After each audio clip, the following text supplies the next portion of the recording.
Tanggal 15 Maret 2026, Timur Tengah terbangun dalam ketakutan baru. Suasana pagi yang biasanya tenang berubah menjadi kecemasan kolektif. Di setiap sudut kota, orang-orang menatap layar televisi dan ponsel mereka, menunggu kabar terbaru tentang apa yang terjadi semalam. Jalanan yang biasanya ramai kini lengang, seolah-olah seluruh kawasan menahan napas, menanti apa yang akan terjadi berikutnya. Iran meluncurkan gelombang serangan rudal dan drone terbesar sejak konflik dimulai. Sebuah balasan atas kematian Ayatollah Khamenei dalam serangan Israel 2 minggu sebelumnya. Serangan ini terjadi secara tiba-tiba, tanpa peringatan, dan dalam skala yang belum pernah terlihat sebelumnya. Langit malam dipenuhi cahaya kilatan rudal dan suara gemuruh ledakan yang mengguncang kota-kota besar di kawasan. Dalam kekacauan ini, putra Khamenei, Mojtaba, segera diangkat sebagai pemimpin tertinggi. Proses suksesi yang biasanya berlangsung bertahun-tahun, kini dipercepat hanya dalam hitungan hari. Para pejabat tinggi Iran berkumpul dalam pertemuan darurat, menegaskan bahwa kepemimpinan negara tetap solid di tengah krisis. Mojtaba tampil di depan publik, berjanji akan melanjutkan perjuangan ayahnya dan membalas setiap serangan terhadap Iran. Serangan ini bukan sekadar aksi militer, tapi juga pernyataan balas dendam dan kekuatan.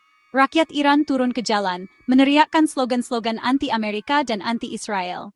Garda Revolusi Iran memamerkan persenjataan barunya, memperlihatkan kesiapan menghadapi musuh di segala lini. Dunia menyaksikan, bertanya-tanya seberapa jauh eskalasi ini akan berkembang. Ratusan rudal dan drone ditembakkan secara serentak, menargetkan sistem pertahanan udara di seluruh kawasan. Serangan ini dirancang untuk melumpuhkan pertahanan lawan, membuka jalan bagi gelombang serangan berikutnya. Sistem pertahanan udara di Israel, Qatar, dan negara-negara Teluk lainnya bekerja keras menahan serangan, namun banyak rudal berhasil menembus dan menghantam target strategis. Targetnya meluas. Israel, Qatar, Kuwait, Irak, Bahrain, semua negara dengan kehadiran militer AS menjadi sasaran utama. Peta kawasan berubah menjadi lautan titik-titik merah, menandai lokasi serangan dan ledakan. Setiap negara kini harus menghadapi ancaman langsung, bukan hanya dari Iran, tapi juga dari kemungkinan reaksi berantai di seluruh kawasan. Iran ingin membuktikan bahwa pasukan Amerika rentan dimanapun di kawasan ini. Konvoi militer AS diserang di jalanan gurun, kendaraan lapis baja rusak, dan tentara Amerika harus berlindung di pangkalan yang kini menjadi target utama. Pesan Iran jelas, tidak ada tempat yang benar-benar aman bagi kekuatan asing di Timur Tengah. Zona konflik kini berubah menjadi perang multifront, menantang arsitektur keamanan Teluk yang selama ini dianggap kokoh. Infrastruktur penting seperti fasilitas minyak dan jalur transportasi hancur, memperburuk krisis ekonomi dan kemanusiaan. Dunia kini menyaksikan babak baru dalam sejarah Timur Tengah, di mana kekuatan dan balas dendam menjadi penentu arah masa depan kawasan ini. IRGC mengklaim serangan besar-besaran ini untuk melumpuhkan pangkalan udara dan kekuatan laut Amerika.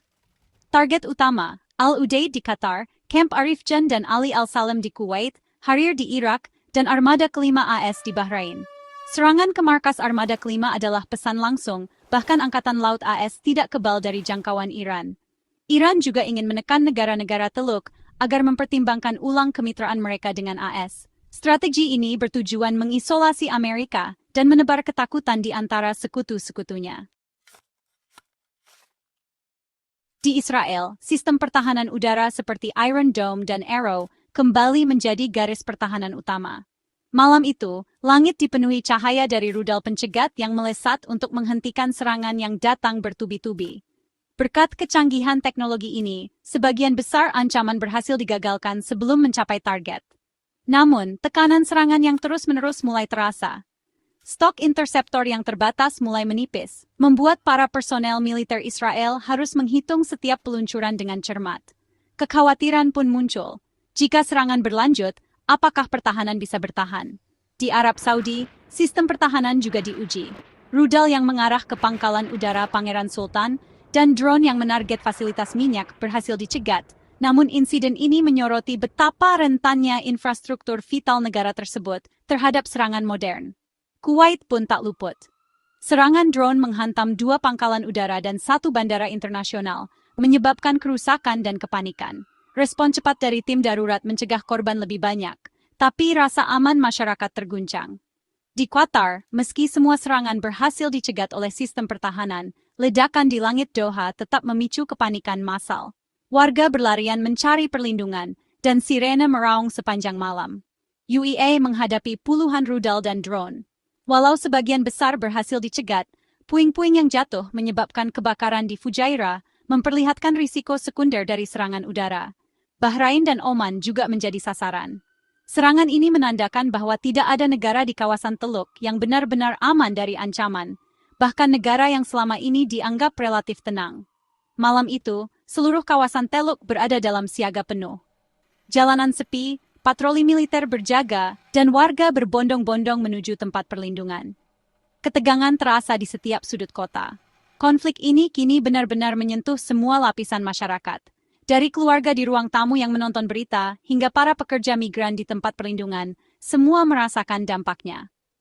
Ketidakpastian dan kecemasan menyelimuti kawasan, menandai babak baru dalam sejarah konflik Timur Tengah.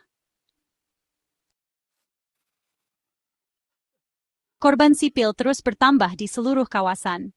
Di Iran, lebih dari 1.300 warga sipil tewas sejak serangan AS Israel, termasuk ratusan anak-anak. Israel kehilangan 12 warga sipil meski pertahanan udaranya efektif. Di Teluk, serangan drone dan rudal melukai dan menewaskan warga serta pekerja asing. Lebanon paling terpukul, dengan ratusan korban jiwa akibat serangan balasan Israel ke Hizbullah. Perang ini menghapus batas antara target militer dan sipil, meninggalkan trauma mendalam di masyarakat. Sejak eskalasi besar dimulai, Iran telah mencatat lebih dari 3.000 korban tewas. Sebuah angka yang sangat besar dan memilukan. Dengan mayoritas korban adalah warga sipil biasa yang terjebak di tengah konflik. Setiap hari, keluarga-keluarga kehilangan orang yang mereka cintai, dan kota-kota yang dulunya ramai kini berubah menjadi puing-puing. Rumah sakit kewalahan, dan suasana duka menyelimuti banyak wilayah di Iran. Banyak anak-anak dan perempuan termasuk di antara korban, menambah kedalaman tragedi kemanusiaan yang terjadi. Di kawasan Teluk, serangan yang terjadi juga menelan korban jiwa. Sebanyak 14 orang tewas, termasuk pekerja asing yang mencari nafkah jauh dari rumah, dan personel keamanan yang bertugas menjaga stabilitas. Serangan ini tidak hanya menghancurkan infrastruktur, tetapi juga memutus harapan banyak keluarga yang bergantung pada para pekerja ini. Sementara itu, di Lebanon, lebih dari 800 jiwa melayang akibat serangan udara Israel.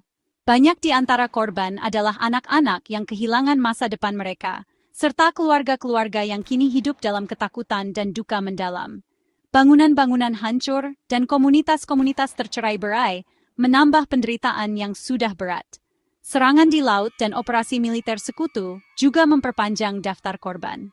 Setidaknya 87 pelaut Iran gugur saat bertugas di kapal perang yang diserang, dan seorang tentara Prancis turut menjadi korban dalam operasi gabungan.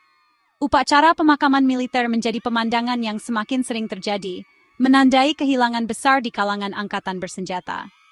Di sisi lain, Israel mampu menjaga jumlah korban sipil tetap rendah berkat sistem pertahanan udara canggih seperti Iron Dome.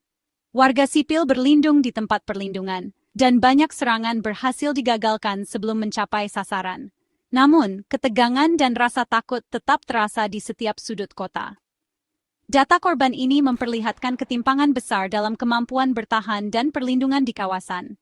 Negara-negara dengan teknologi pertahanan lebih maju cenderung mengalami kerugian lebih sedikit, sementara negara lain menanggung beban korban yang jauh lebih besar.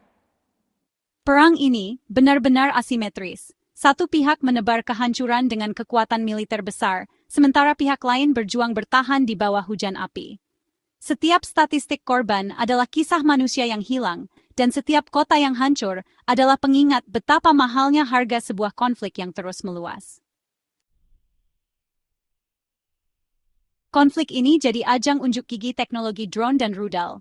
Iran mengandalkan drone Shahed, bahkan didukung Rusia, sementara AS dituduh meniru desainnya. Langit Timur Tengah kini dipenuhi drone dari berbagai kubu, saling adu kecanggihan dan jamming.